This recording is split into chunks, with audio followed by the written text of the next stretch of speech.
기도하겠습니다. 사랑과 은혜가 많으신 아버지 하나님, 주님의 은혜에 감사와 찬양을 드립니다. 아버지, 이 시간에도 우리와 함께하여 주시옵시고 우리가 진리를 알아가는 데 부족함이 없도록 역사하여 주시옵소서. 사도 바울이 우리가 복음을 다 전하고 나서 믿음이 연약한 자들이 있다고 말씀을 하고 있사옵나이다. 그들이 우리의 전하는 말을 듣고 의심할 때 그들을 비판하지 말고 받아들이라고 말씀을 하고 있사옵나이다. 정말 우리가 성경을 바로 보고 또 그 믿음이 연약한 자가 누군가를 바로 알 수 있도록 이 시간에 깨닫게 하여 주시옵소서. 모든 말씀 예수 그리스도의 이름으로 기도했습니다. 아멘. 로마서 14장 1절을 보겠습니다. 믿음이 연약한 자를 너희가 받되 그의 의심하는 바를 비판하지 말라. 아멘. 정욕입니다. 성경을 보면서 그저 단순하게 그 단어의 뜻만을 생각하고 있습니다. 정욕이라는 단어의 의미가 나쁘다 보니까 그것을 사람의 이성으로 생각하고 있습니다. 그리고 자기들이 생각할 때 나쁜 것이 있으면 그것을 정욕이라고 말을 하고 있습니다. 너무 단순합니다. 이제까지 수많은 신학자들과 목사들이 성경을 봤지만 어느 누구도 이 정욕이라는 단어의 의미를 깨닫지를 못하고 있습니다. 자기들이 종교 안에서 하고 있는 모든 행위는 진실된 마음에서 하고 있다고 생각하면서 그것이 정욕이라고는 생각을 하지 않고 있습니다. 나쁜 것만 정욕이 아닙니다. 사람의 이성에 좋은 것 역시 정욕이라는 것을 알아야 합니다. 하지만 사람들은 자기들의 이성에 좋다고 생각이 되는 것은 정욕이 아니라고 생각을 하고 있습니다.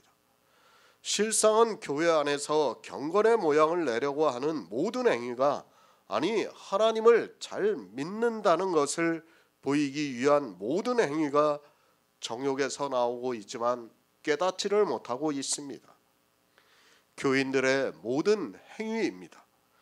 그것이 어디에서 나오고 있는가 하면 사람의 이성에 따르는 정욕이라는 것을 알아야 합니다. 성경은 그것을 정욕이라고 말씀을 하고 있지만 수많은 사람들이 성경을 보고 있지만 깨닫지를 못하고 있습니다.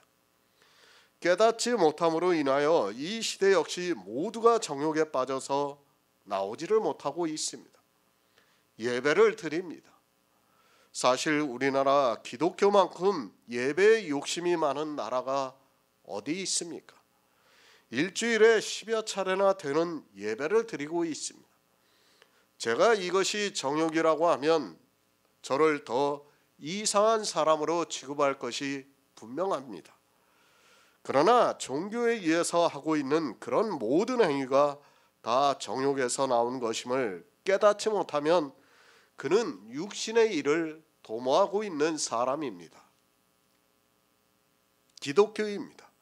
그들은 이미 뿌리 깊게 샤머니즘에 빠져 있습니다. 자기들이 열심을 내고 있는 그런 행위들이 다 정욕에서 나온 것이지만 그들은 도무지 깨닫지 못하고 있습니다. 정욕에 빠지니까 그것이 샤머니즘으로 발전을 하고 있지만 자기들이 무엇을 하고 있는지조차 모르고 있습니다. 성경을 보시기 바랍니다. 예배를 어떻게 해야 한다는 것을 말씀을 하고 있습니다. 거기서 지나치면 모두가 사람의 정욕이라는 것을 알아야 합니다. 또 찬송가를 불러야 하는가를 말씀을 하고 있습니다.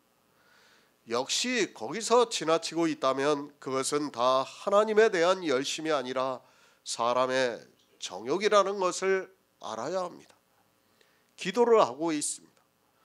무엇에 대해서 기도를 해야 하는가를 말씀을 하고 있습니다. 그리고 불의의 싹이 무엇이라는 것을 분명하게 가르쳐주고 있습니다. 그런데 자기들이 해야 하는 기도를 모르고 불의의 싹을 위해서 기도를 하고 있다면 그건 역시 정욕이라는 것을 알아야 합니다. 헌금입니다. 누가 헌금을 했습니까? 성경의 연보에 대해서 말씀을 하고 있습니다. 그러나 그 연보는 모두가 가난한 교회를 돕기 위해서 했습니다. 그들의 육체의 어려움을 보고 돕기 위해서 연보를 했습니다. 지금과 같이 예배 때마다 헌금을 하지도 않았고 자기들의 교회의 재정을 넉넉하게 하기 위해서 헌금을 하지 않았습니다. 왜 이런 일들을 합니까? 다 사람의 정욕에서 나오고 있습니다. 자기들이 그런 일을 함으로 해서 하나님을 믿는다는 것을 나타내고 있고 그에 따르는 보상 심리가 있기 때문에 그렇게 하고 있습니다. 심지어는 이 시대의 11조를 하면 하나님께서 반드시 갚아주신다고까지 이야기를 하고 있는 것을 볼 수 있습니다. 육신의 일입니다. 제가 이것을 육신의 일이라고 하면 이 시대 교회 안에 있는 모든 사람이 저를 비판한다는 것을 알고 있습니다. 자기들이 하나님을 믿는 행위가 정욕이라고 말을 하면 얼마나 기분이 나쁘겠습니까? 그러나 그들이 깨닫지 못하더라도 분명하게 말씀을 드립니다. 이런 정욕에 빠져 육신의 일을 행하고 있는 사람은 절대로 구원을 받을 수 없습니다. 다 정욕입니다. 사람의 이성을 가지고 성경을 보지 마시기 바랍니다. 절대로 성경을 깨달을 수 없고 구원을 받을 수 없습니다. 아니 도리어 정욕에 깊이 빠진다는 것을 알고 있어야 합니다.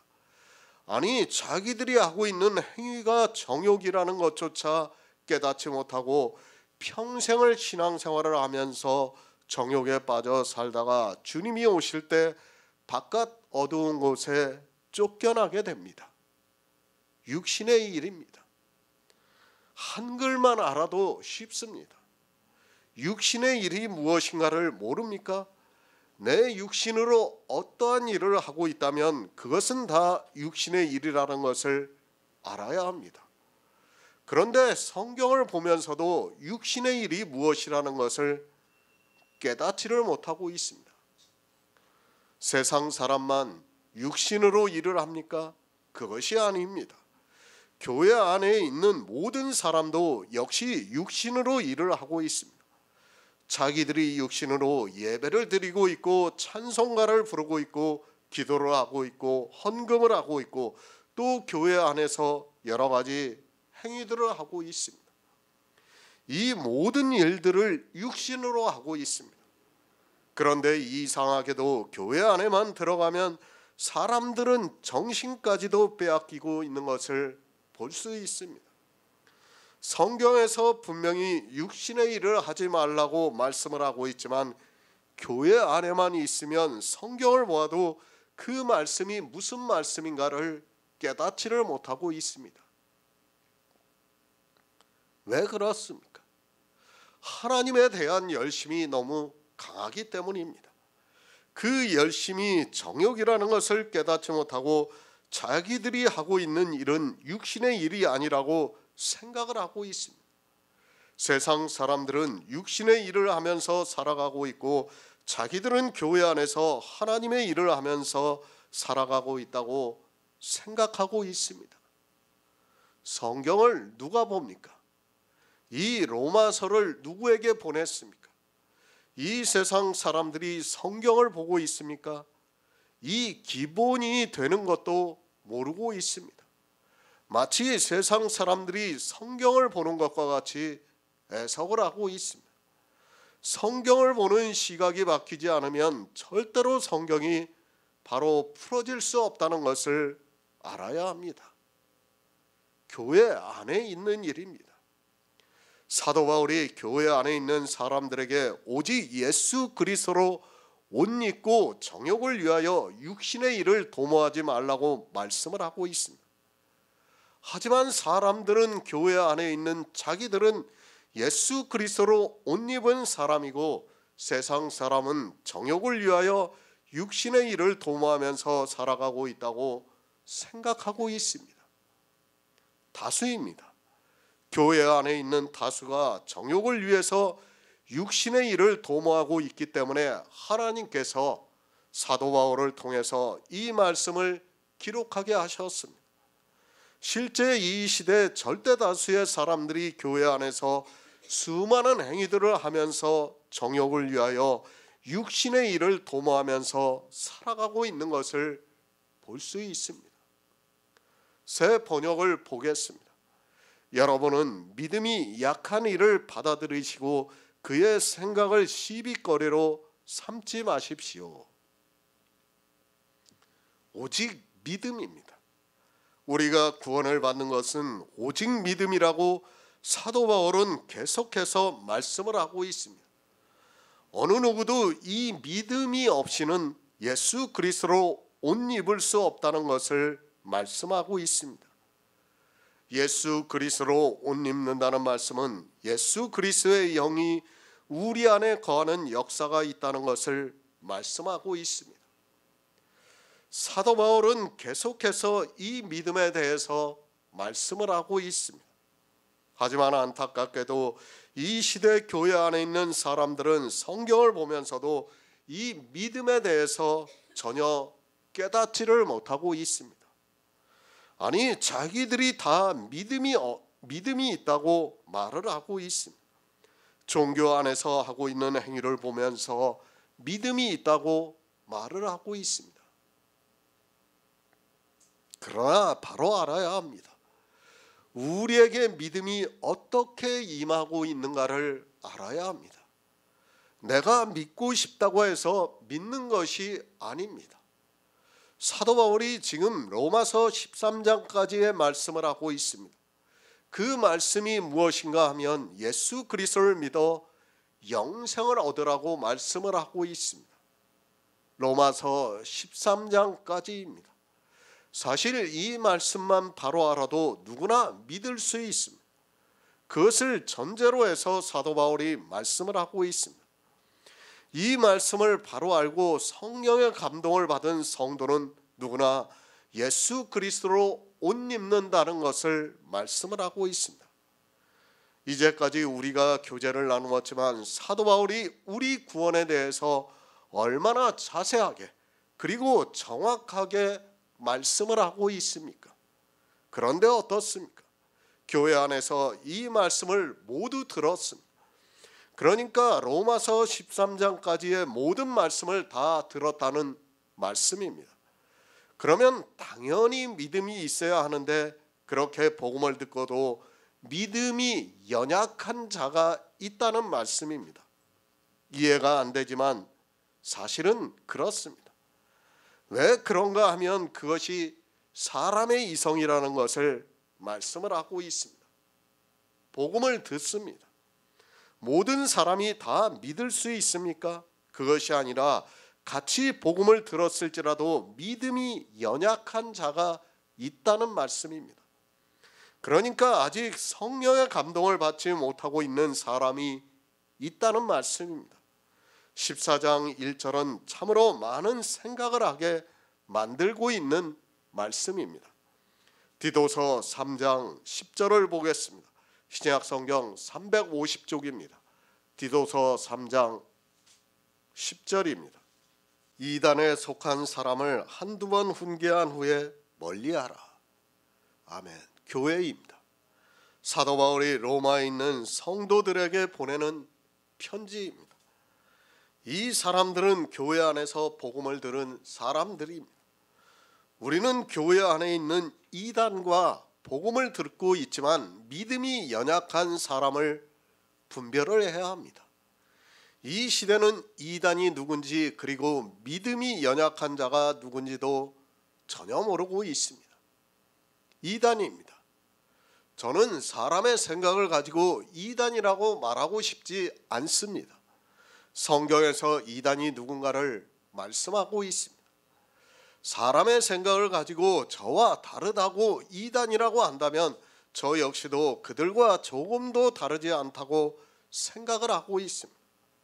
성도는 모든 것을 판단할 때는 반드시 성경에서 성령의 감동을 받아서 해야 합니다. 누가 이단입니까? 그것을 디도서 3장 9절에서 그러나 어리석은 변론과 족보 이야기와 분쟁과 율법에 대한 다툼을 피하라. 이것은 무익한 것이요 헛된 것이라고 말씀을 하고 있습니다. 그러니까 율법에 대한 다툼을 하고 있는 사람은 다 이단이라는 말씀입니다. 율법의 다툼입니다. 어떻게 다투고 있습니까?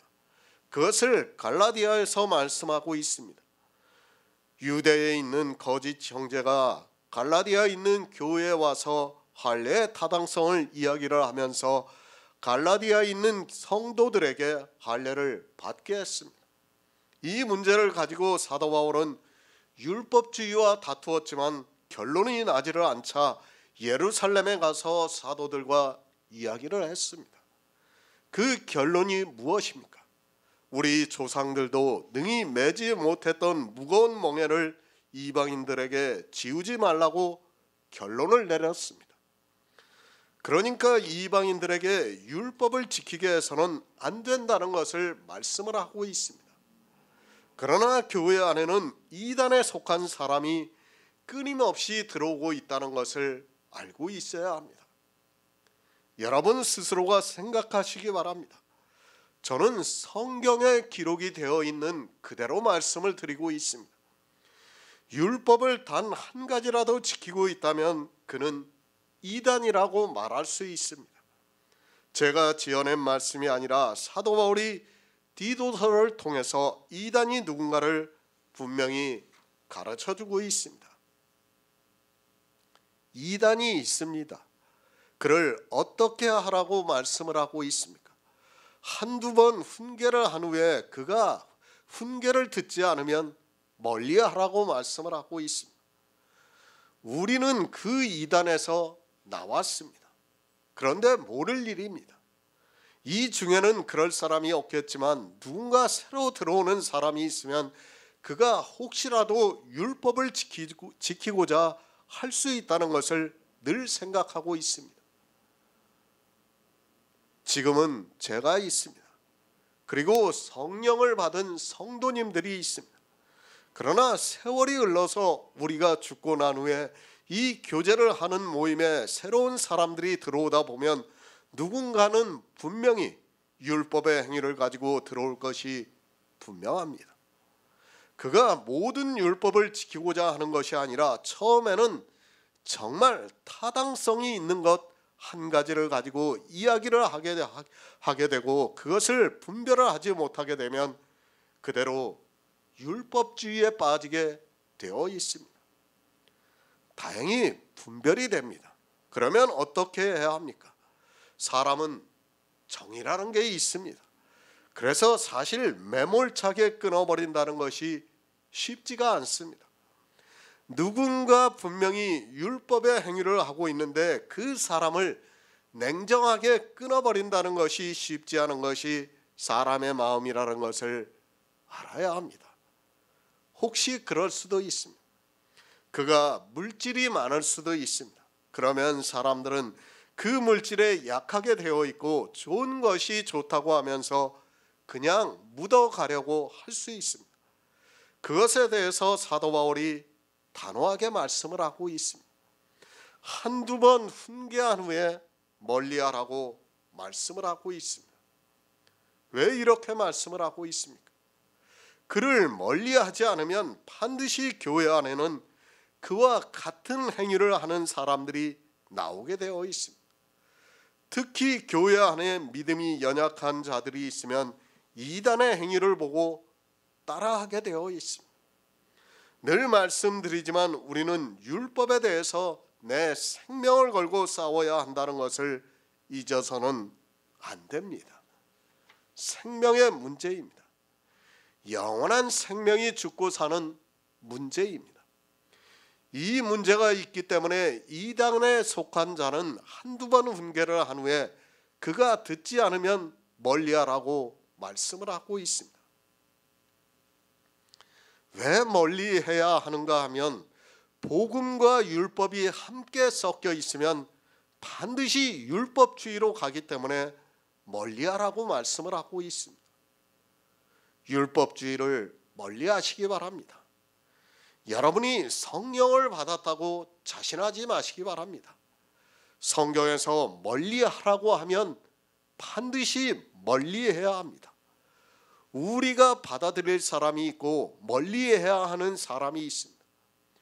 율법주의를 변화를 시켜서 구원을 하겠다는 생각을 잘못하다가는 그에게 미혹을 당할 수 있다는 것을 늘 경계를 하면서 살아가야 합니다.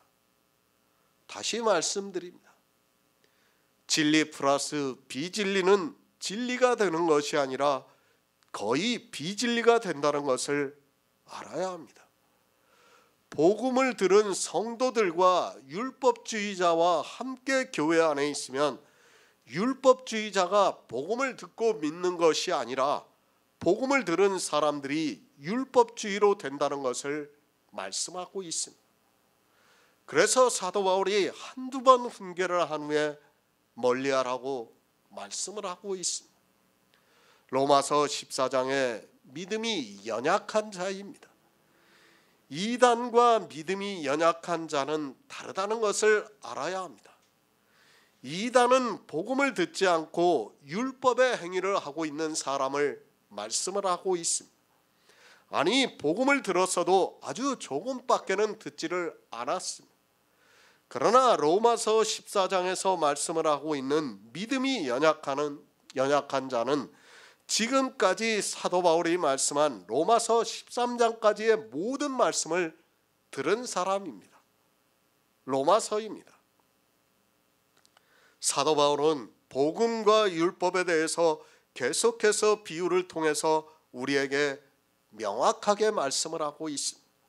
그리고 문자 그대로의 율법을 지키는 것이 죄라는 것을 로마서 7장을 통해서 분명히 가르쳐주고 있습니다.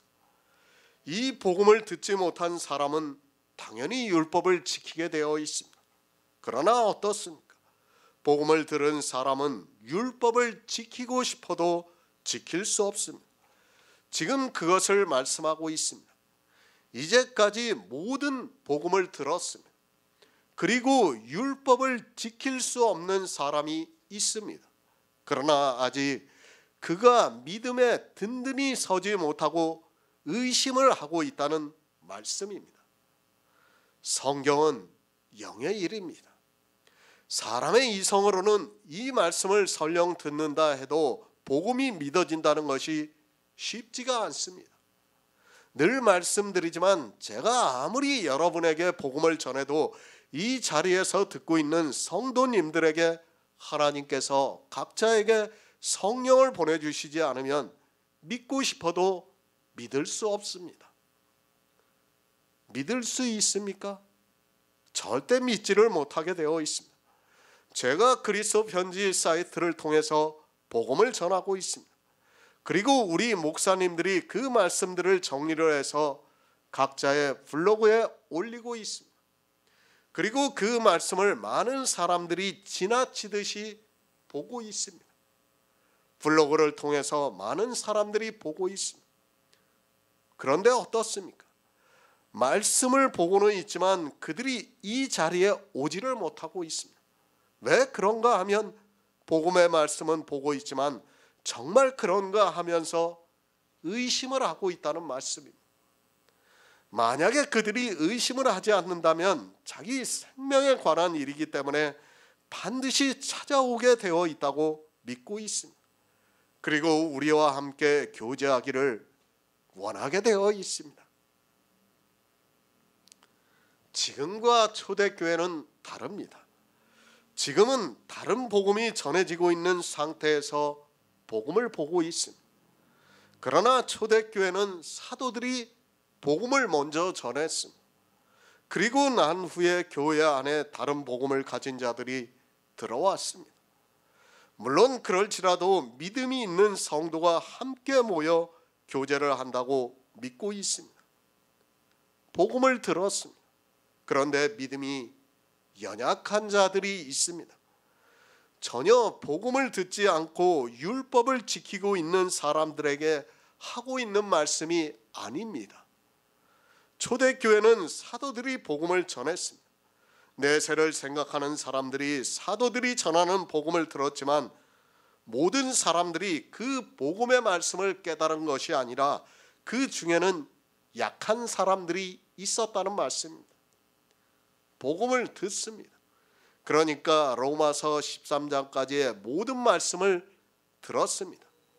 성경의 문자를 들었다는 것이 아니라 성령의 감동으로 성경이 다 풀어져서 복음의 말씀을 듣고 예수 그리스도로 옷 입은 자가 되었다는 말씀이며, 그는 구원을 받은 것을 말씀을 하고 있습니다. 그러나 그 안에는 함께 복음을 들었지만 연약한 자가 있다는 것을 말씀을 하고 있습니다. 갈라디아서 5장 5절을 보겠습니다. 신약 성경 307쪽입니다. 갈라디아서 5장 5절입니다. 우리가 성령으로 믿음을 좇아 의의 소망을 기다리노니. 아멘. 믿음이 연약합니다. 그리고 믿음이 있습니다. 누구에게 하고 있는 말씀입니까? 다시 말씀드리지만 이 시대 기독교인들에게 하고 있는 말씀이 아닙니다. 그들은 아예 복음을 듣지도 못한 사람이기 때문에 로마서 14장 1절의 말씀에는 해당이 안 되는 사람이라는 것을 알고 있어야 합니다. 우리 성도입니다. 우리는 믿음이 연약한 자가 아닙니다. 우리는 단단한 식물을 먹는다고 말씀을 하고 있습니다. 그러나 함께 복음을 들었지만 이 단단한 식물을 먹지 못하는 사람은 연약할 수밖에 없습니다. 왜 연약한가 하면 성령이 그들에게 오시지 않았기 때문입니다. 믿음입니다. 교회에 나와서 성경의 문자를 보고 예수 그리스도를 믿는다고 하지 마시기 바랍니다. 그 사람은 예수 그리스도께서 이 세상에 오셨을 때 바리새인들과 조금도 다르지 않다는 것을 알아야 합니다. 믿음이라는 것은 반드시 성령의 감동을 받아서 성경에서 복음을 깨달았을 때 우리 안에서 역사를 하고 있다는 것을 알아야 합니다. 믿습니까? 내 안에 반드시 성령이 오셔야 합니다. 하지만 이 시대는 그저 교회 안에서 예수 그리스도를 믿는다고 하면 마치 성령이 오신 것으로 생각을 하고 있습니다.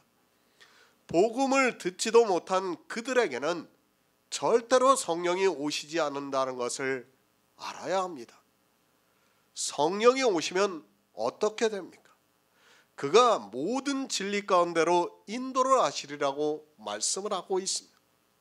성경의 문자를 아는 것으로 진리 가운데로 인도함을 받고 있다고 말하지 마시기 바랍니다. 그 정도는 절에 있는 스님이 성경을 보고 아는 정도밖에는 되지 않는다는 것을 알아야 합니다. 로마서 13장까지의 말씀을 들었습니다. 제가 잘나서가 아닙니다. 오직 하나님께서 이 시대 우리를 긍휼히 여겨주심으로 해서 성령을 보내주셔서 복음을 깨닫게 해주시고 있다고 믿고 있습니다.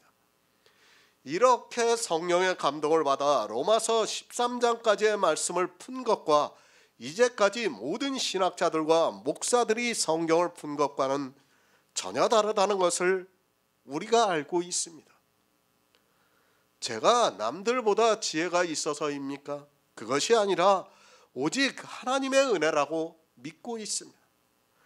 그들과 다르게 성경에서 복음을 볼 수 있게 성령을 보내주셔서 역사를 하고 있습니다. 이렇게 성령의 역사로 말미암아 우리가 복음을 들을 때 믿음이 우리 안에서 역사를 하고 있다는 말씀입니다. 율법 한 가지만 말씀을 드립니다. 우리는 이 율법을 지키는 것이 죄라는 것을 알았습니다. 구원을 받지 못하는 죄라는 것을 알았고 이것이 우리 안에 있는 탐욕과 방탕으로 말미암아 율법을 지키고 있다는 것을 알았습니다. 그리고 그 율법이 계명으로 말미암아 우리를 속이고 죄를 짓게 해서 사망에 이르게 한다는 것을 알았고, 그래서 우리 성도는 성경에 기록이 되어 있는 문자 그대로의 율법을 절대로 지키지 않습니다. 노아의 홍수 잘 아시죠? 죄악이 관영했다고 말씀하고 있어요. 그죠? 하나님이 이 세상 죄 때문에 노아의 홍수를 일으키셨습니까? 아니에요. 당시에는 하나님만 믿었어요. 다 사람들이. 세상 종교가 없었어요. 그런데 어떤 죄악이 관영했냐면 다 율법주의로 빠졌다는 거예요. 율법주의로 빠지니까 하나님께서 심판을 하신 거예요. 사람들이 죄를 져서, 일반적인 죄를 져서 심판을 하신 것이 아니라 율법주의로 빠진 것을 보시고 한탄하시고 심판을 하신 거예요. 그건 예표예요. 앞으로 이 세상이 또 그렇게 율법주의에 빠져서 심판을 받는다는 것을 노아의 홍수를 통해서 우리에게 보여주신 거예요.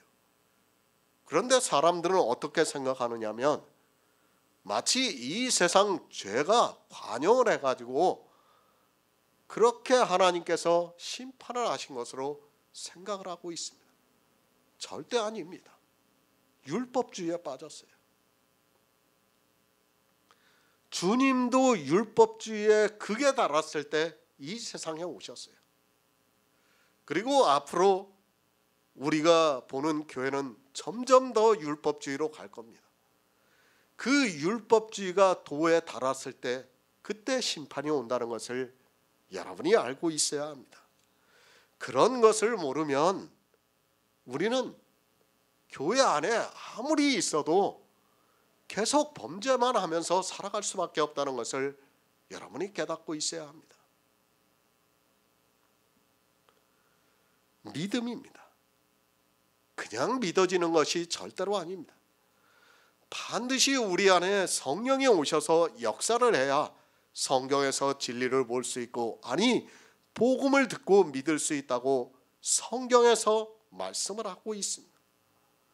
이렇게 믿음이 있는 자는 믿음이 연약한 자를 받으라고 말씀을 하고 있습니다. 우리 성도입니다.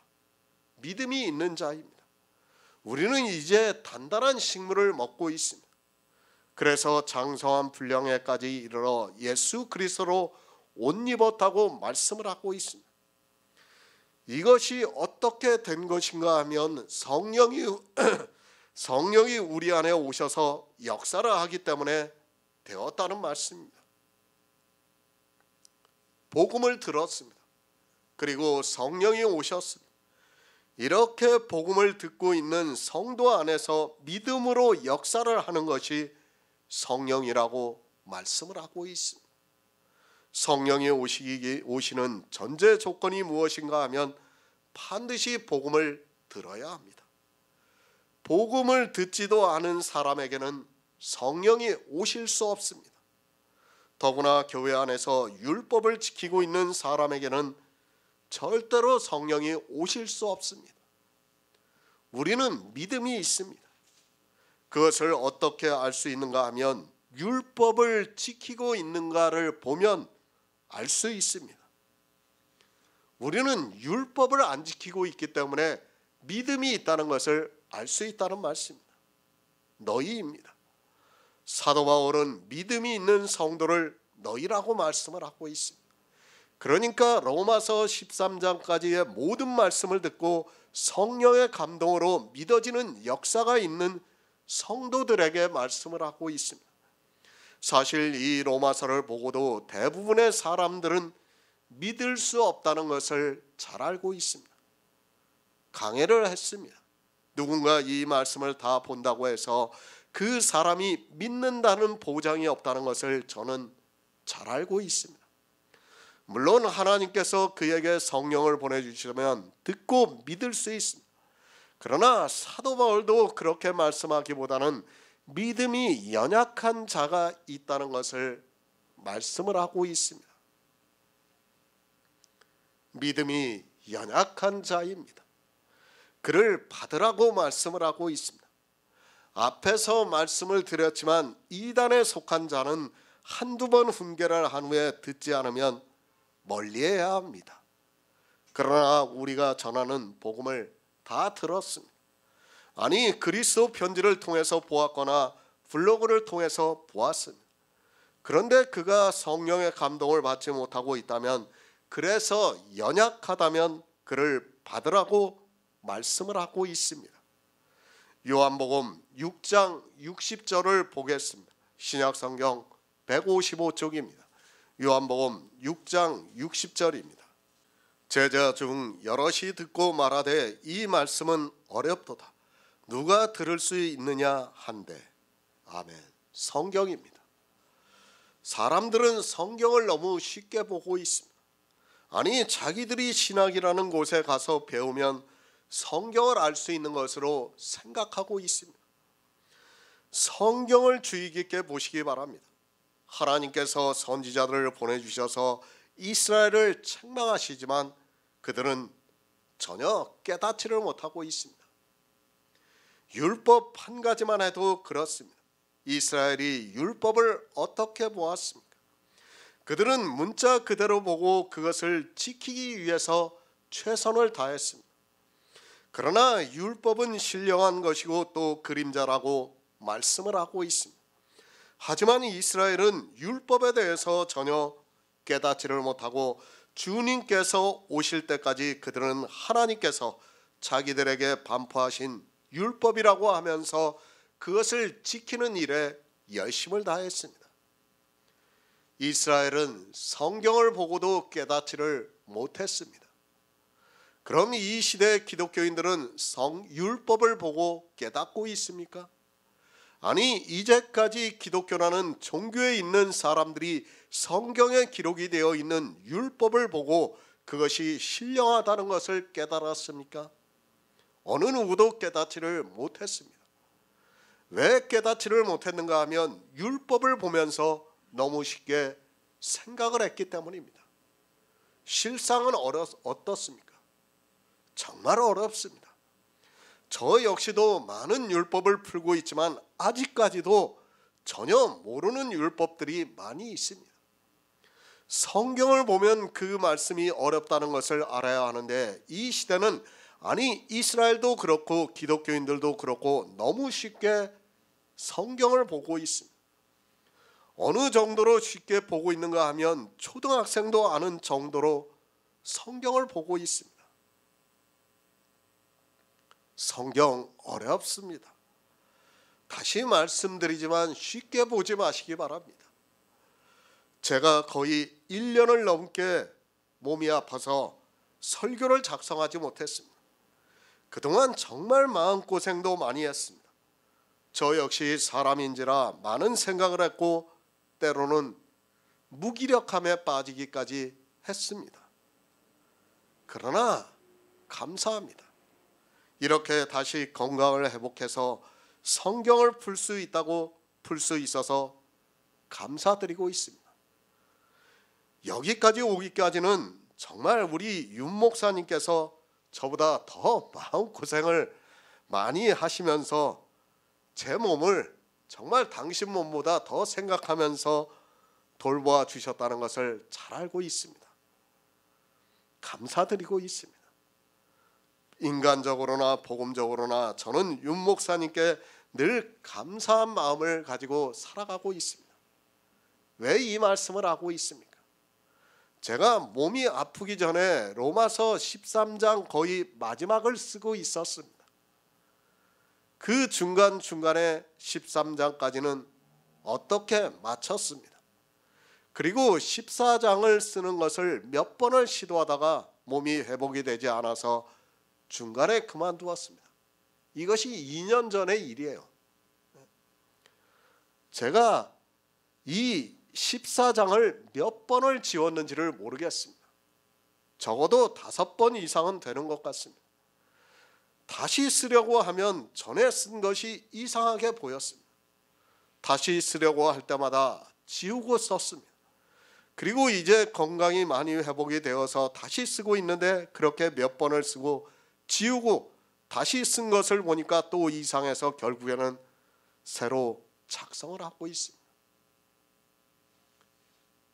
제가 로마서 14장을 한 7절, 8절까지를 쓰다 보면 이상한 거예요. 앞뒤가 안 맞아요. 이게. 그걸 싹 지웠어요.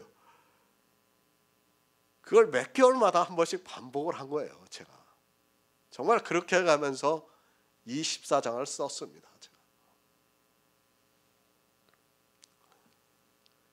성경입니다. 그만큼 어렵다는 것을 말씀을 드리고 있습니다. 사실 13장까지 맞춰놓고서 14장부터는 무난하게 쓸 것이라고 생각을 했는데 다시 쓰려고 할 때마다 기존에 써놓은 말씀들이 제게 확신을 주지 못해서 다시 쓰기를 반복을 했습니다. 이렇게 어려운 성경인데 이 시대 목사들은 심지어는 성경도 안 보고 설교를 인터넷에서 구해서 하고 있는 것을 볼 수 있습니다. 왜 어렵습니까? 성경은 영의 말씀이기 때문에 어렵습니다. 저 역시 성경을 풀고 있지만 늘 지혜를 구하는 마음으로 성경을 보고 있습니다. 그리고 늘 두려워하는 마음으로 성경을 풀고 있습니다. 왜 그런가 하면 하나님께서 성령을 보내주시지 않으면 제가 할 수 있는 일이 아니기 때문입니다. 확신합니다. 하나님께서 저에게 성령을 보내주셨고 절대로 성령이 다시 돌아가지 않는다는 것을 믿고 있습니다. 그러나 제가 말씀을 풀 때는 정말 그 모든 것을 내려놓고 지혜를 구하고 있습니다. 그렇게 하지 않으면 저 역시 사람인지라 언제 교만해질지 모르기 때문입니다. 그리고 하나님께서 모든 것을 다 알게 하시지 않음으로 해서 더욱 겸손하게 지혜를 구할 수 있다고 믿고 있습니다. 영의 일입니다. 늘 말씀을 드리지만 거의 모든 말씀이 비유와 은유 그리고 그림자로서 기록이 되어 있습니다. 그래서 사람들은 성경을 문자 그대로 보고 있습니다. 더구나 신약 성경을 볼 때는 더욱 그렇게 보고 문자에 거의 모든 말씀의 뜻이 있는 것으로 생각하고 있습니다. 절대 아닙니다. 주님께서 영의 일을 말씀을 하고 있습니다. 그러자 이 말씀을 듣고 제자들이 어렵다고 말을 하고 있습니다. 누가 이 말씀을 들을 수 있겠느냐고 말을 하고 있습니다. 그러니까 누가 이 말씀을 듣고 깨달아서 알 수 있느냐고 말을 하고 있습니다. 제자들입니다. 주님께서 그들을 부르셨습니다. 그리고 그들과 3년 반 동안 함께 다니시면서 복음에 대해서 말씀을 하셨습니다. 물론 아직 주님이 살아가실 때고 영의 말씀을 하니까 제자들이 도무지 주님의 말씀을 깨달을 수 없었습니다. 여기까지는 모두가 이해를 하고 인정을 하고 있습니다. 그러면 요한복음을 보고 있는 이 시대 기독교인들이 이 말씀을 깨닫고 있느냐는 것입니다. 요한복음 6장 63절을 보겠습니다. 신약성경 155쪽입니다. 요한복음 6장 63절입니다. 살리는 것은 영이니 육은 무익하니라. 내가 너희에게 이른 말이 영이요 생명이라. 아멘. 다 알고 있습니다. 제자들이 아직 성령이 오시지 않아서 주님께서 영의 말씀을 하실 때 어렵다고 하면서 누가 이 말씀을 알아들을 수 있겠느냐고 했지만 나중에 주님이 십자가를 지시고 3일 만에 부활하시고 40일 만에 승천하시고 난 후에 오순절이 이르러서 제자들에게 성령이 오심으로 해서 이 말씀을 깨달았다고 이야기를 하고 있습니다. 요한복음의 말씀입니다. 아마도 거의 모든 목사들이 그렇게 이야기를 하고 있을 것이라고 생각을 하고 있습니다. 그런 목사들이 이 말씀을 깨닫고 있느냐는 것입니다. 제자들이 아직 성령이 오시지 않아서 어렵다고 한 이 말씀을 이 시대 목사들이 깨닫고 있느냐는 말씀입니다.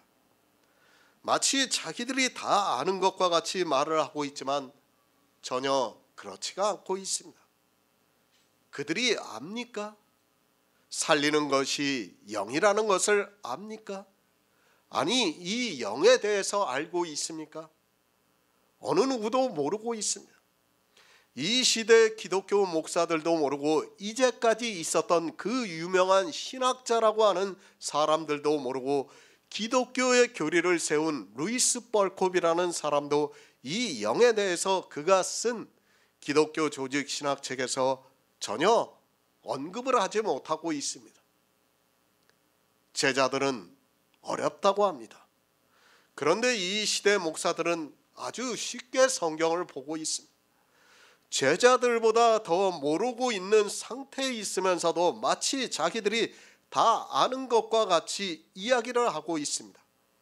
차라리 어렵다고 하고 누가 이 말씀을 들을 수 있겠느냐고 하면 좋은데 전혀 알지도 못하고 있는 그들이 이 살리는 영에 대해서 두루뭉술하게 말을 하고 있는 것을 볼 수 있습니다.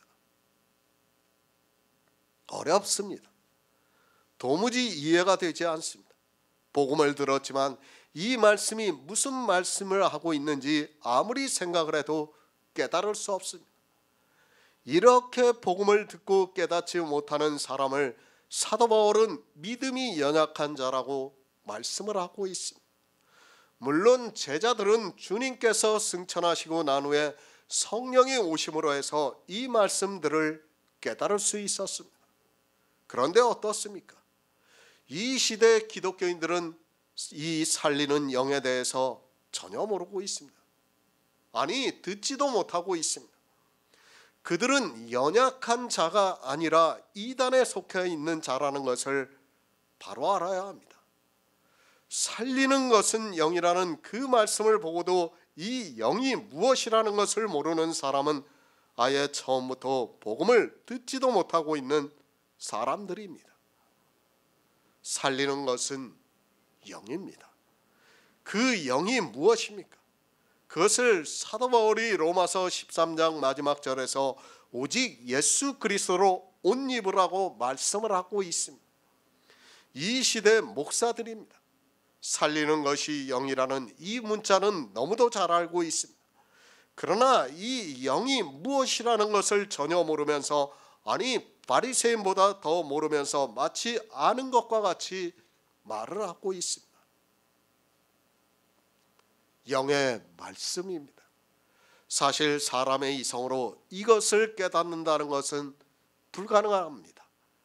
그가 아무리 지혜가 있고 또 성경만 보고 살았다 해도 하나님께서 성령을 보내주시지 않으면 이 영의 비밀을 깨달을 수 없습니다. 살리는 것은 영이라는 그 말씀만 깨닫지 못하는 것이 아니라 육은 무익하다는 그 말씀도 깨닫지를 못하고 있습니다. 육은 무익합니다. 주님께서는 육은 무익하다고 말씀을 하고 있습니다.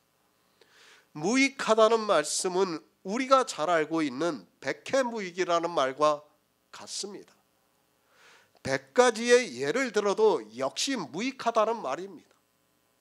그러니까 살리는 것은 영인데 거기에서 우리 육은 이로울 것이 하나도 없다는 말씀입니다. 그런데 어떻습니까? 이 시대의 교회를 보시기 바랍니다. 이 육이 전혀 백해무익하지 않고 있습니다. 심지어는 자기들의 육으로 한 행위를 가지고 천국에 간다고 말을 하고 있습니다. 성경의 문자를 너무 잘 알고 있는 그들이 백해무익한 그것을 하느라 모두가 행위에 빠져 있는 것을 볼 수 있습니다. 기독교인들입니다. 그들이 무엇을 알고 있습니까? 살리는 것이 영이라는 그 말씀을 알고 있습니까? 육은 무익하다는 그 말씀을 알고 있습니까? 아무것도 모르고 있습니다. 아니, 살리는 것은 영이라는 그 말씀도 듣지를 못했고 육은 무익하다는 그 말씀도 듣지를 못하고 있습니다. 최소한입니다. 살리는 것은 영이라는 말씀을 들어야 합니다. 그리고 육은 무익하다는 말씀도 들어야 합니다. 그리고 나서 그 말씀이 깨달아지지 않아서, 아니 어려워서 이 말씀에 대해서 의심을 해야 합니다. 그런 사람을 우리 성도들에게 받으라고 말씀을 하고 있는 것이지 율법을 지키고 있는 사람을 받으라는 말씀이 아닙니다. 이런 말씀을 보면 어떻게 합니까? 목사들이 그냥 얘기해요. 살리는 것은 영이고 육은 무익하다고 그냥 얘기해요. 왜 살리는 것이 영이고 왜 육이 무익한가를 얘기를 해줘야 되는데 그냥 문자만 얘기를 해요. 엊그저께는 좀 시간이 있어서 김성수 목사 설교를 잠깐 들었어요. 로마서 11장에 대해서 얘기를 하다. 바다 모래 같은 사람 중에서 남은 자만 구원을 받는다는 얘기를 해요. 그러면 그 남은 자가 누군가를 얘기를 해줘야 될 거 아닙니까? 에? 그렇지 않습니까? 바다 모래 같은 자가 누구고 남은 자가 누군가 얘기를 해야 될 거 아닙니까? 최소한 그 말씀에 대해서 설교를 꺼냈으면, 본문을 꺼내 끄집어냈으면 거기에 대해서 이야기를 해줘야 되지 않습니까? 한마디도 없어요. 교인들이 그걸 어떻게 합니까? 우리는 남은 자가 누구라는 것을 알고 있어요. 어떻게 알았습니까? 미가서를 통해서 우리가 알고 있어요. 그죠? 성경을 다 찾아가지고 남은 자가 누구라는 걸 하나하나 다 찾았어요. 근데 그냥 얘기하고 넘어가요. 이 말씀도 마찬가지예요. 살리는 것은 영이요 육은 무익하다. 그렇게 얘기하고 끝나는 거예요. 그리고 자기들이 예수 그리스도를 믿는다고 말을 하고 있어요. 육이 왜 무익하고 살리는 것이 영이라는 것을 일일이 다 가르쳐 줘야 하는데 마치 다 아는 것처럼 이야기를 하고 있다는 겁니다. 아무도 모르고 있습니다. 이 시대는 불행합니다. 먼저 복음을 들어야 하는데 아예 복음을 듣지를 못하고 있습니다. 그런 그들이 교회 안에서 자기들의 행위를 보면서 믿음이 있다고 하면서 자기들과 같은 행위를 하지 않는 사람들을 보면서 아직 믿음이 연약하다고 하면서 그들을 받으라고 하면서 열심을 내고 있습니다. 이 시대입니다. 믿음이 연약한 자가 있습니까? 혹시 있을 수 있습니다. 그리스도 편지에서 말씀을 보고 있지만 아직 믿어지지가 않는 사람이 있을 수 있습니다. 그러나 기독교라는 교회 안에 있는 사람들에게는 이 말씀이 해당이 안 된다는 것을 알아야 합니다. 왜냐하면 복음을 듣지 않았기 때문에 그들에게는 해당이 되는 말씀이 아닙니다. 전제 조건입니다. 복음을 먼저 들어야 합니다. 이렇게 복음을 들은 사람 중에서 믿음이 있는 성도가 있습니다. 그리고 아직 연약한 사람들이 있다는 말씀입니다. 그러나 아예 처음부터 복음을 듣지 않은 교회 안에 있는 사람들에게는 사실 로마서 14장 1절의 말씀은 아무 의미가 없다는 것을 알고 있어야 합니다. 고린도전서 8장 9절을 보겠습니다. 신약 성경 272쪽입니다. 고린도전서 8장 9절입니다. 그런즉 너희 자유함이 약한 자들에게 거치는 것이 되지 않도록 조심하라. 아멘. 초대교회입니다.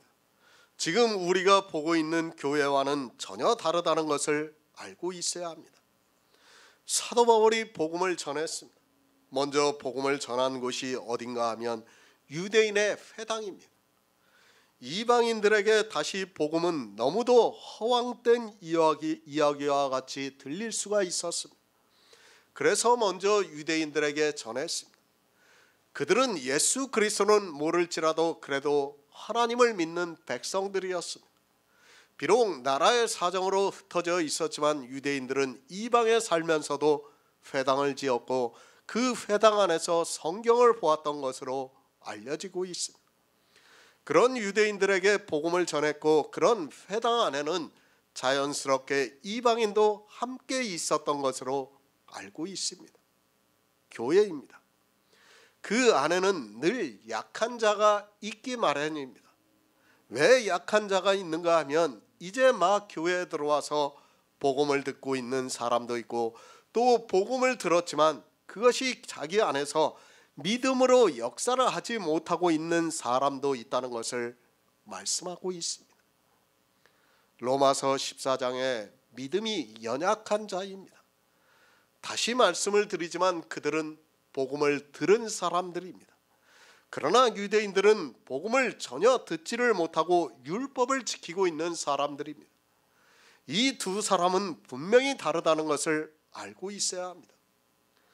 복음을 듣고 약한 사람이 있고 하나님을 믿는다고 하지만 복음을 전혀 듣지를 않고 율법을 지키고 있는 사람이 있다는 것을 성경에서 말씀하고 있습니다. 우상의 제물입니다. 사도 바울이 당시 고린도 지방에서 섬기는 우상을 비유로 해서 교회 안에서 지키고 있는 율법의 행위를 비유로 해서 말씀을 하고 있습니다. 이 우상의 제물에 대해서는 우리 성도님들은 이미 잘 알고 있습니다. 이것이 교회 안에서 전해지고 있는 율법을 지키라는 말이라는 것을 알고 있습니다. 성도입니다. 그러니까 로마서 13장까지의 복음의 말씀을 듣고 믿어 예수 그리스도의 옷을 입고 있는 사람을 말씀을 하고 있습니다.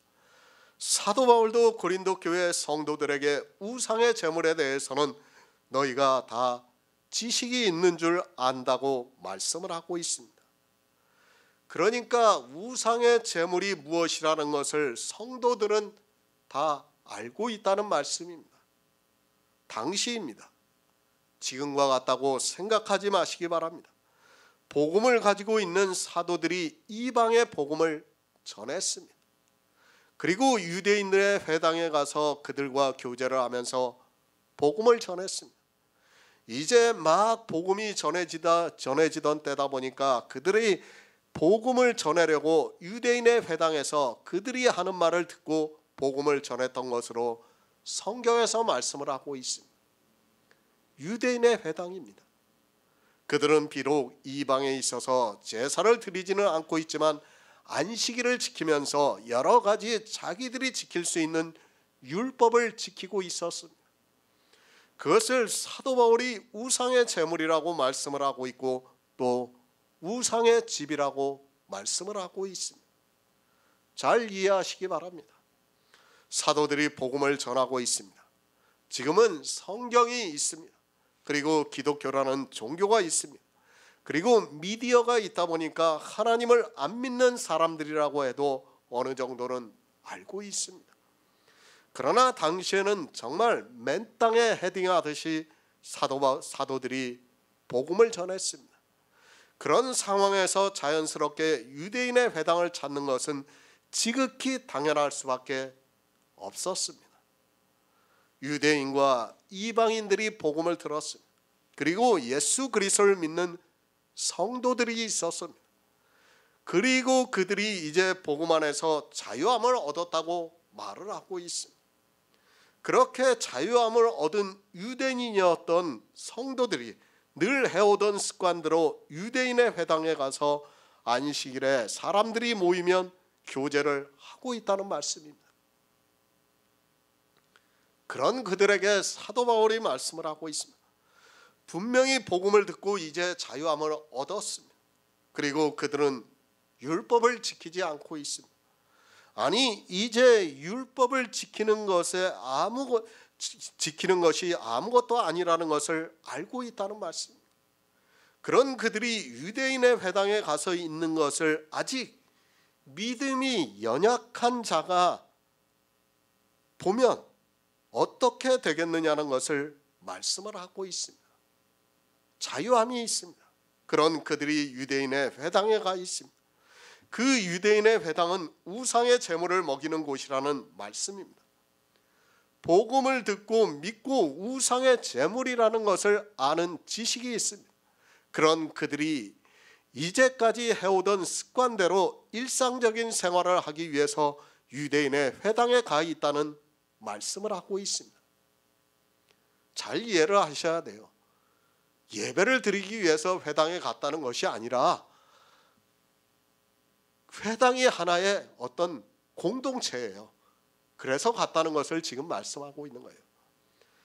그런데 교회 안에는 약한 자들이 있습니다. 그럼 그 약한 자들이 어떻게 하겠느냐고 사도 바울이 말씀을 하고 있습니다.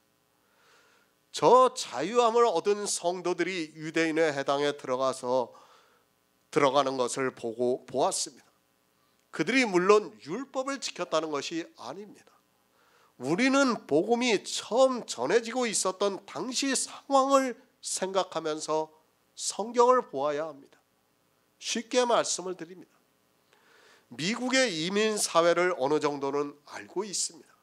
그들이 어디를 중심으로 살아가고 있는가 하면 거의 교회라고 보면 맞습니다.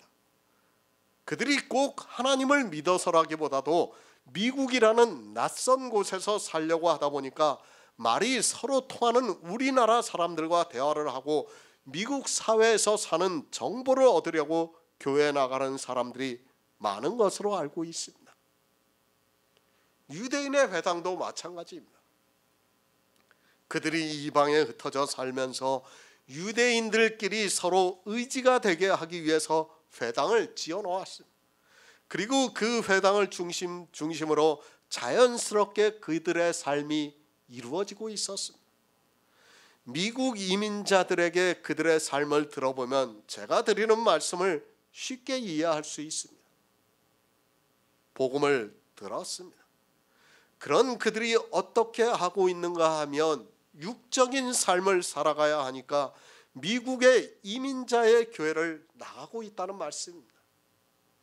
우리나라에 있는 사람들은 잘 이해가 안 되지만 이민 사회에서 교회를 나가던 사람이 안 나가면 어떻게 되는가를 잘 알고 있어야 합니다. 그들은 정말 세상에서 홀로 사는 것과 같은 느낌을 받게 되어 있습니다.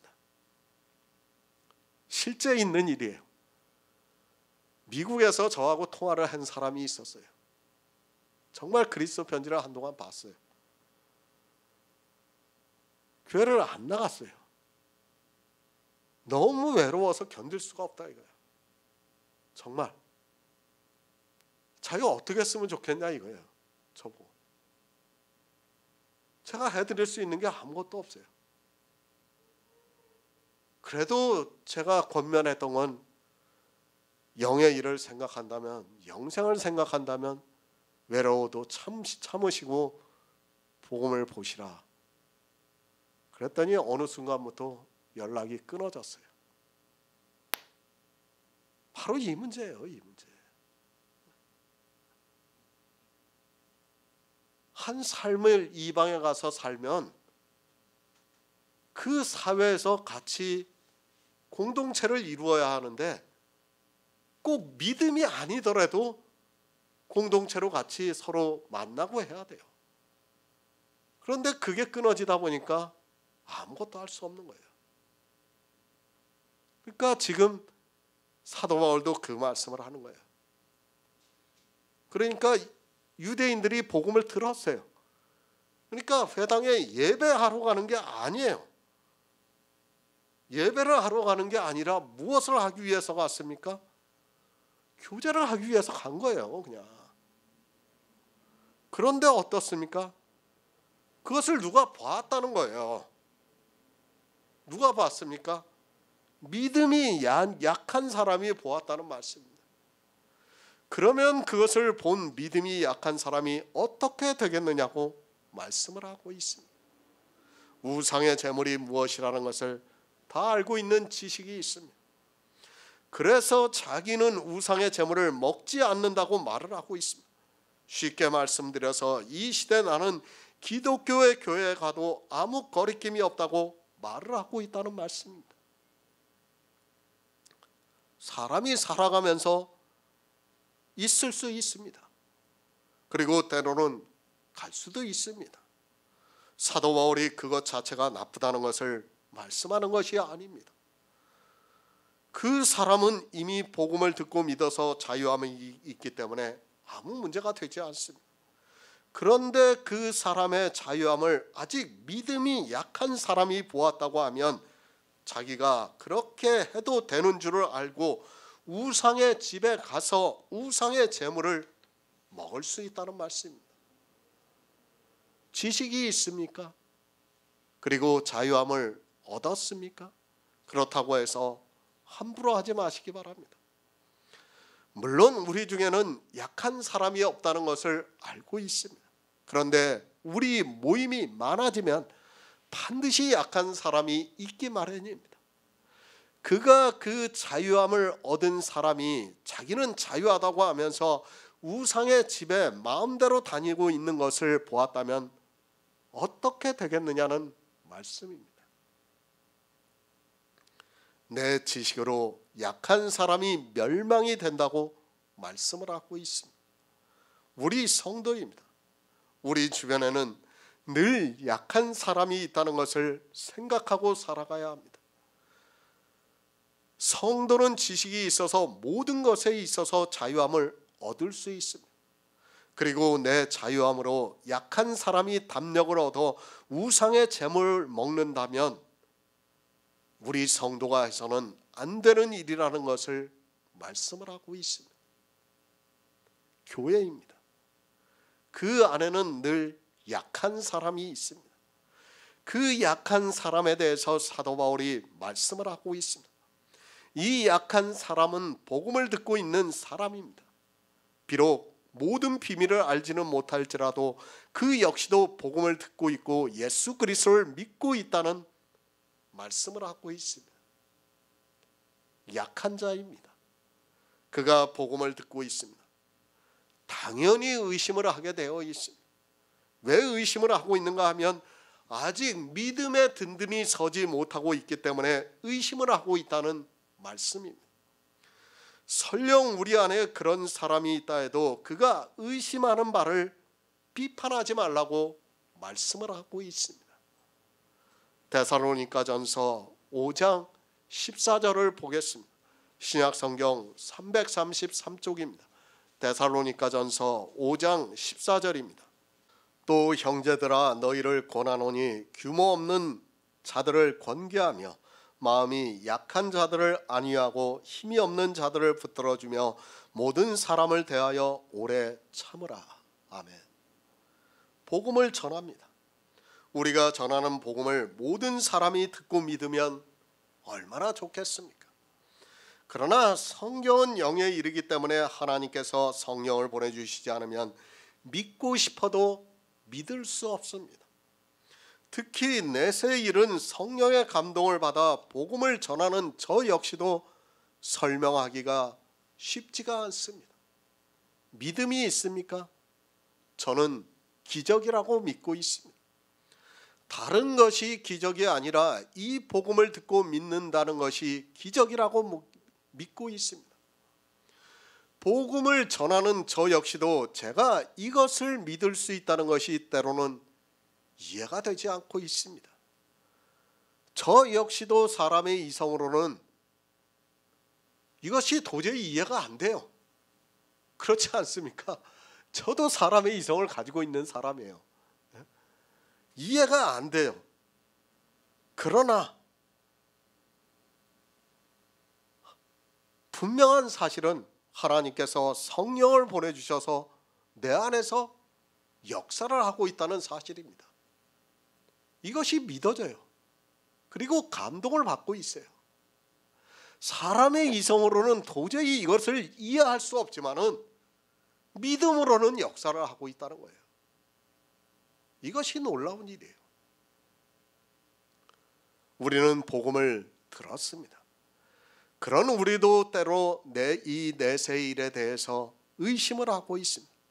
아니, 사람의 이성으로는 의심을 할 수밖에 없습니다. 그렇게 의심을 하고 있지만 하나님께서 우리에게 성령을 보내주셔서 우리 안에서 역사를 하고 있기 때문에 우리가 지금 진리를 따라 행하고 있습니다. 그런데 어떻습니까? 이 시대 기독교인들은 정말 불가사의한 일입니다. 우리 역시 그 안에 있을 때는 소경과 같이 그렇게 살았습니다. 복음을 듣지도 않고 믿는다고 말을 하고 있습니다. 그들이 얼마나 허황된 이야기를 듣고 있는지 그리고 믿는다고 하는지 우리는 잘 알고 있습니다. 부활입니다. 사도 바울이 데살로니가 교회에 있는 성도들에게 부활에 대해서 말씀을 하고 있습니다. 하지만 이 시대 기독교인들은 이 부활에 대해서 전혀 알지를 못하고 있습니다. 그리고 약한 자들이 아니라 아예 처음부터 복음을 듣지 못하고 있는 사람들입니다. 그런 그들이 복음을 듣고 있다고 하면서 자기들이 부활을 할 수 있다고 믿고 있습니다. 어려운 말씀입니다. 정말 누군가 복음을 전한다 해도 이것을 받아들인다는 것이 쉽지 않은 일입니다. 그래서 사도 바울이 데살로니가에 있는 교회에 있는 사람들에게 서신을 보내고 마치면서 또 형제들아 너희를 권면하노니 규모 없는 자들을 권계하며 마음이 약한 자들을 안위하고 힘이 없는 자들을 붙들어주며 모든 사람에 대하여 오래 참으라고 말씀을 하고 있습니다. 때와 시기입니다. 너희에게 쓸 것이 없다고 말씀을 하고 있습니다. 복음을 들은 성도들은 때와 시기에 대해서 다 알고 있다는 말씀입니다. 사실 이 때와 시기를 알고 있는 사람이 거의 없습니다.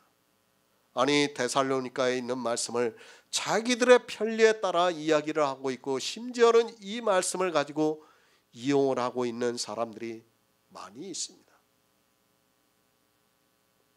때와 시기 알죠? 우리는 언제입니까? 아직 멀었어요. 우리가 살고 있는 때와 시기는 없습니다. 아까도 말씀을 드렸지만은 노아 시대 다 율법주의에 빠졌어요. 그때가 때와 시기예요. 교회 안에 있는 모든 사람이 다 율법주의에 빠져가지고 하나님의 은혜를 받는 사람이 없는 그때가 때와 시기입니다. 근데 우리가 하나님을 믿고 있다면 아직까지는 때와 시기가 아니라는 거예요. 제 생각으로는 그렇게 빨리 오지 않아요. 아마 1000년 이상 지나야 될 것 같아요. 1000년도 빠르다고 생각하고 있습니다. 그러니까 편하게 사세요. 때와 시기에 대해서 생각하지 마시고 아주 편안한 마음 가지고 그냥 우리에게 주어진 생명을 다하는 삶까지 사는 데까지 사시기 바랍니다. 천국입니다. 그리고 지옥입니다. 그리고 내세의 일을 말을 하고 있습니다. 그런데 그것을 바로 전하는 자가 거의 없습니다. 이 영의 일을 바로 전해도 사실 사람이 믿는다는 것이 어려워서 사도 바울이 너희 중에 약한 자들이 있다고 하면서 안위를 하라고 말씀을 하고 있습니다. 영의 일입니다. 이 말씀을 바로 들었지만 약한 자를 말씀을 하고 있습니다. 이제 처음 교회에 나와서 모든 행동이 서투른 사람을 말씀하는 것이 아니라 복음을 들었지만 약한 사람이 있다는 것을 말씀하고 있고 그들이 어떤 말씀에 대해서 의심할지라도 비판하지 말라고 말씀을 하고 있습니다. 그리고 어떻게 말씀을 하고 있습니다. 그들에게 복음을 전하면서 오래 참으라고 말씀을 하고 있습니다. 사도 바울이 복음을 전할 때 이렇게 약한 사람들이 교회 안에 있었습니다. 교회 안에는 이렇게 늘 약한 사람이 있을 수밖에 없다는 것을 알아야 합니다. 누가복음 24장 38절을 보겠습니다. 신약성경 141쪽입니다. 누가복음 24장 38절입니다. 예수께서 가라사대 어찌하여 두려워하며 어찌하여 마음에 의심이 일어나느냐. 아멘. 사람의 이성입니다. 누군가 성령의 감동을 받아 모든 진리를 전한다 해도 그것을 그대로 받아들일 수 있는 사람은 아무도 없습니다. 아니 그냥 받아들인다는 것 그 자체가 더 이상한 일입니다. 우리가 로마서 강해를 통해서 잘 알고 있듯이 영의 일을 받아들인다는 것이 쉽지가 않습니다. 복음을 듣고 의심을 하지 않을 수 있는 사람은 아무도 없습니다. 복음을 전합니다. 저 역시도 많은 사람과 대화를 했습니다. 특히 인터넷을 보고 전화로 복음에 대해서 듣고자 하는 사람들이 많이 있었습니다. 그러나 제가 아무리 성경에서 진리를 전한다 해도 그것을 받아들이지를 못하고 있습니다. 왜 못 받아들이는가 하면 의심이 되기 때문입니다. 의심을 합니다. 의심을 하는 것이 절대로 나쁜 것이 아닙니다. 제가 의심을 하는 그 사람들이 나쁘다는 것이 아닙니다. 그래도 그들은 복음을 보려고 했고 다만 사람의 이성을 따르다 보니까 의심할 수밖에 없었습니다. 특히 영의 일을 말씀을 하면 더욱 의심을 하고 있는 것을 볼 수 있습니다. 그런데 안타깝습니다. 의심을 하는 그것으로 마치고 있습니다. 그래도 말씀을 보았을 때는 감동을 받습니다. 그런데 의심으로 그치고 있는 것을 볼 수 있습니다. 의심을 했으면 그것을 알기 위해서 더 깊이 파고 들어가고 또 그것이 이해가 안 되면 하나님께 자기가 의심하고 있는 말씀에 대해서 지혜를 구해야 하는데 그렇게 하지를 않습니다. 거기까지입니다. 그러나 사도행전을 보시기 바랍니다. 베레아 사람들이 어떻게 했습니까? 사도 바울이 복음에 대해서 말씀을 전하자 그것을 듣고 그것을 의심을 했고 그 말씀이 성경과 맞는가 하여 성경을 상고했다고 말씀을 하고 있습니다. 사람의 이성으로는 사도 바울이 전하는 복음을 받아들일 수 없었지만 성경을 상고하면서 지혜를 구했습니다. 당연한 일입니다. 베레아 사람들이 의심을 하는 것은 너무도 당연합니다. 그 말씀이 맞는가 하여 성경을 상고했다는 말씀은 사도 바울이 전하는 말씀을 듣고 그냥 믿었다기보다는 의심을 했다는 말씀입니다. 이러한 의심이 도리어 베레아 사람들을 신사적으로 만들었다고 말씀을 하고 있습니다. 복음을 들으면 당연히 의심을 하게 되어 있습니다. 성경은 영의 일입니다. 육체를 가지고 있는 인생이 그것을 의심하지 않고 받아들인다는 것이 실상은 더 어려운 일입니다. 주님을 3년 반 동안 따라다니면서 복음을 들었던 제자들 역시도 성령이 오시지 않으니까 주님께서 부활하신 것을 보고도 의심을 했습니다. 부활입니다. 이 시대 역시 마찬가지입니다. 다만 주님이 이 시대에 직접 보이시지 않을 뿐이지 이 부활에 대해서 거의 모든 사람이 깨닫지를 못하고 있습니다. 아니 의심을 하면서도 거대한 종교에 의해서 막연하게 부활을 하는 것으로 생각을 하고 있습니다. 제자들의 의심입니다. 주님께서 부활을 하신 것을 보고 의심을 하는 것은 너무도 당연한 일입니다. 분명히 자기들의 이성으로 알고 있습니다. 주님께서는 십자가에서 죽으셨습니다. 그리고 자기들이 무덤에서 장사를 지냈습니다. 그런데 갑자기 주님께서 나타나시자 놀라고 의심할 수밖에 없습니다. 주님은 영으로 부활하셨습니다. 오해하지 마시기 바랍니다. 37절에서 저희가 놀라고 무서워하여 그 보는 것을 영으로 생각한지라고 말씀을 하니까 주님이 이 세상에 오실 때 그 육체로 부활을 했다고 해서는 안 됩니다.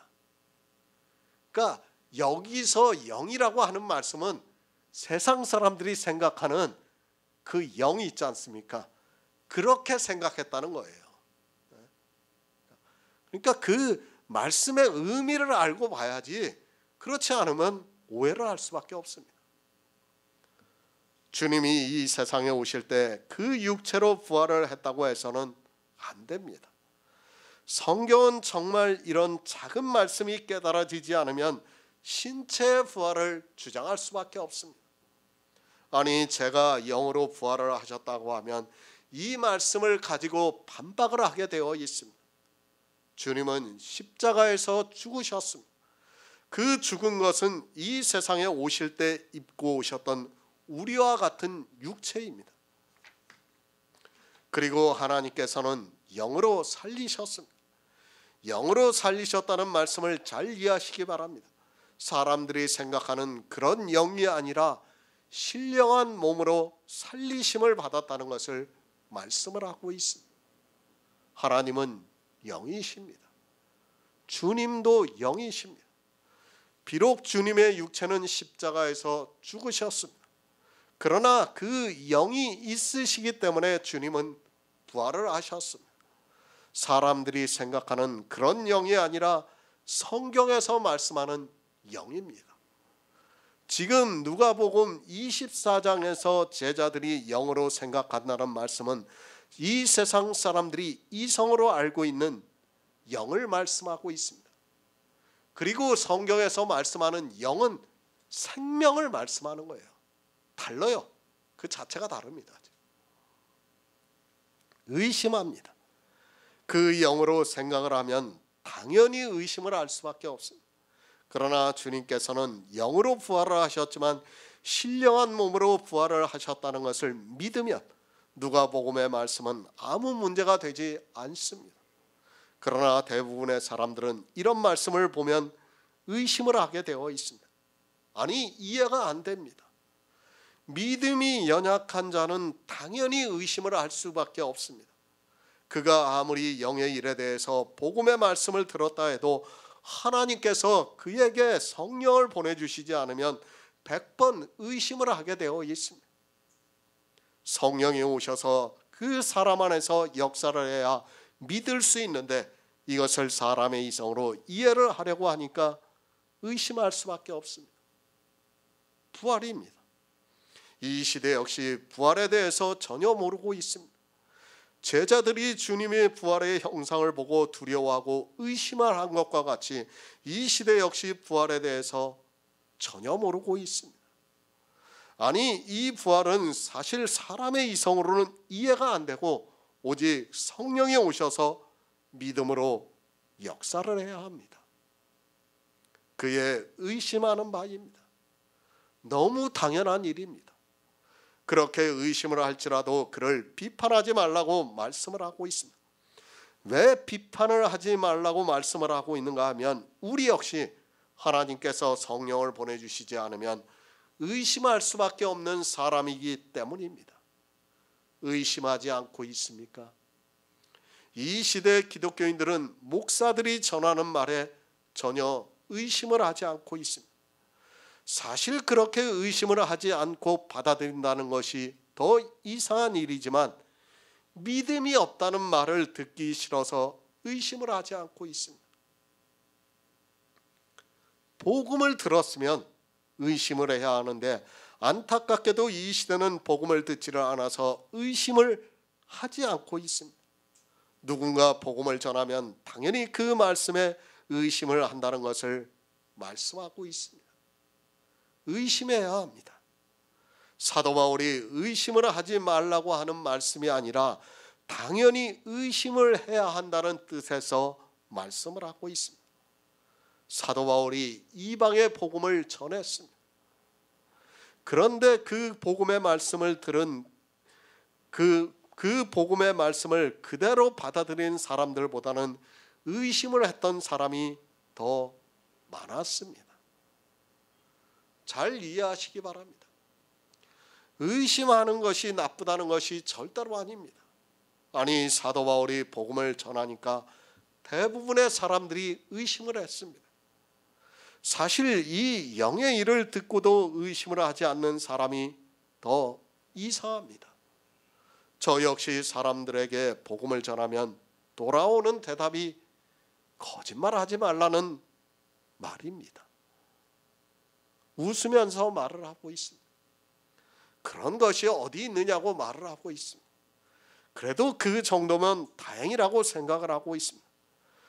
도저히 믿을 수 없는 일을 이야기를 하면서 믿지 못하겠다는 뜻에서 그런 거짓말이 어디 있느냐고 말을 하고 있습니다.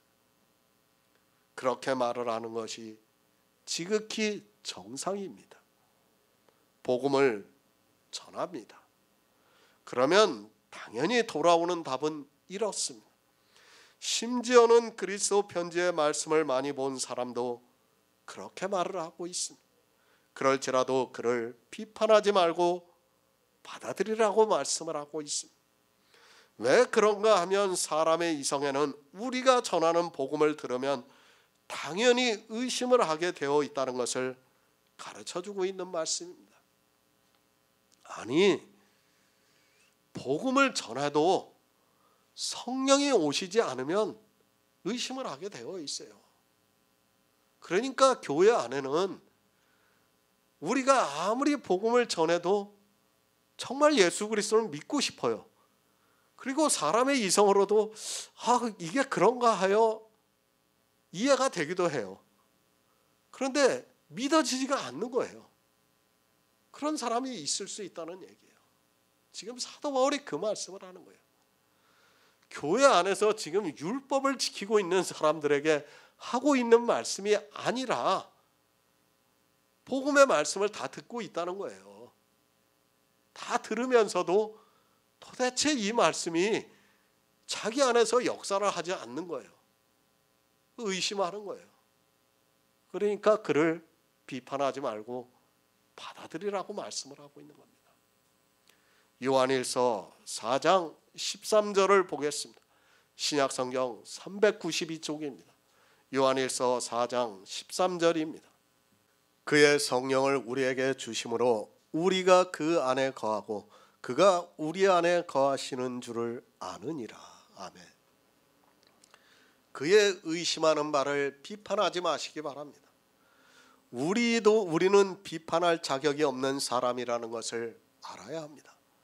어느 누가 스스로의 지혜가 있어서 성경을 보고 믿음을 가졌습니까? 다시 말씀을 드리지만 우리 인생은 그럴 능력이 없다는 것을 알아야 합니다. 그럴 능력이 없는 것이 아니라 누군가가 복음을 전하면 그것을 듣고 의심을 하는 것이 우리가 가지고 있는 이성입니다. 복음을 들었습니다. 아니, 그렇다고 해서 그것이 스스로 믿어집니까? 설령 사도 바울이 이 시대에 다시 와서 우리에게 복음을 전한다 해도 하나님께서 성령을 보내주시지 않으면 듣고 믿을 수 없습니다. 그가 아무리 신학 박사를 학위를 가지고 있다 해도 이 영의 말씀을 믿을 수 없고 도리어 의심을 하게 되어 있습니다. 왜 의심을 합니까? 성령이 오시지 않았기 때문에 의심을 한다는 거예요. 의심을 하는 건 당연한 겁니다. 예수 그리스도로 옷 입었습니까? 그것을 여러분이 어떻게 알 수 있습니까? 그것을 어떻게 증거할 수 있습니까? 사람으로는 안 됩니다. 그러나 하나님께서 성령을 보내주심으로 해서 내 안에서 역사를 해서 이 복음을 들으면 그것이 믿어질 수 있게 역사를 하고 있다는 말씀입니다. 그의 성령입니다. 사도 요한이 하나님께서 그의 성령을 우리에게 주셨다고 말씀을 하고 있습니다. 하나님께서 그의 성령을 주심으로 해서 우리가 그리 예수 그리스도로 옷 입은 것을 알게 된다는 말씀입니다. 이것을 내가 스스로 알 수 있는 것이 아니라 반드시 하나님께서 그의 성령을 우리에게 주심으로 해서 복음을 듣고 믿을 수 있다는 말씀입니다. 그의 의심하는 바입니다. 왜 비판을 해서는 안 됩니까? 늘 말씀드리지만 구원은 오직 예수 그리스도의 은혜입니다. 그리고 하나님께서 이루시는 놀라운 역사입니다. 내 쪽에서 어떤 것을 해서 된 것이 아니라 나는 아무것도 하지 않았는데 하나님께서 성령을 보내주심으로 해서 우리가 그의 안에 거하고 그가 우리 안에 거하시는 것이 믿어지고 있다는 말씀입니다. 전제 조건입니다. 먼저 복음을 들어야 합니다. 그러나 같이 복음을 들었다 해도 하나님께서 성령을 보내주시지 않으면 예수 그리스도로 옷 입는 것이 무슨 뜻인가를 알 수 없고 도무지 믿을 수 없다는 말씀입니다. 하지만 이 시대는 복음을 아예 듣지를 못하고 있습니다. 사도 바울은 복음을 전했습니다. 그 복음을 듣고 믿은 사람이 있습니다. 그러나 복음을 들었지만 아직 성령이 오시지 않아서 믿지를 못하고 있는 사람들이 있다는 말씀입니다. 그러나 그가 아직 성령이 오시지 않아서 우리가 전하는 복음을 듣고 의심을 한다 해서 그를 비판하지 말고 그를 받아들이라고 말씀을 하고 있습니다. 믿음이 연약한 자는 의심을 합니다. 그가 누군가를 분명히 알고 있어야 합니다. 이 세상 사람이 아닙니다. 또 이 시대 기독교인들과 같이 율법주의에 빠져 있는 사람도 아닙니다. 사도들이 전하는 복음을 들었습니다. 그러나 아직 성령이 오시지 않아서 의심을 하고 있다는 말씀을 하고 있습니다. 그가 의심하는 말을 비판하지 말라고 말씀을 하고 있습니다. 예수 그리스도로 옷 입었습니다. 그것을 사도 요한은 우리가 그 안에 거하고 그가 우리 안에 거하시는 줄을 안다고 말씀을 하고 있습니다. 이 영의 일을 어떻게 알 수 있는가 하면, 어떻게 믿을 수 있는가 하면 하나님께서 그의 성령을 보내주셔서 우리 안에서 역사를 하기 때문에 가능하다는 것을 말씀하고 있습니다. 그래서 비판을 하면 안 됩니다. 성령을 받아 복음을 듣고 믿은 우리 성도라 해도 하나님께서 성령을 보내주시지 않았다면 믿을 수 없기 때문에 그의 의심하는 말을 비판하지 말라고 말씀을 하고 있습니다. 물론 복음을 듣고 믿는 성도는 자기가 어떠한 은혜를 받았다는 것을 너무도 잘 알고 있기 때문에 누군가 의심하는 바가 있을지라도 절대로 비판하지 않는다고 생각합니다.